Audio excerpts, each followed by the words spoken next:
ప్రియమైన వాళ్ళారా, బాగున్నారా? మరొక వచనం ధ్యానించుకున్నాం. విశ్రాంతి దినమున మీరు మీ ఇండ్లలో ఎక్కడనూ అగ్ని రాజబెట్టకూడదని వారితో చెప్పాను. నిర్గమాకాండం 35:3. విశ్రాంతి దినమును గూర్చి ఇశ్రాయేలుకి ఇవ్వబడిన కట్టడలు. వారములోని 7వ దినమున విశ్రాంతి దినము. ఆ దినమున జనులు ఏ పని చేయకూడదు, కానీ దేవునిని ఆరాధించుటకు ఆయన మందిరములో సమకూడాలి.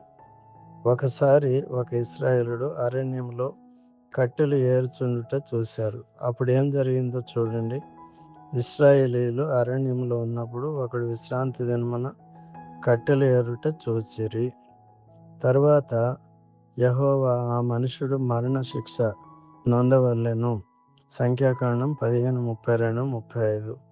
వారములో మొదటి దినము ఆదివారమును మనం ఆరాధించుటకు మరియు రొట్టె విచ్చుటకు సమాజముగా కూడి రావాలి. అపోస్తల కార్యములు 20:7. దేవుడు మిమ్మల్ని దీవించునుగాక. ఆమేన్.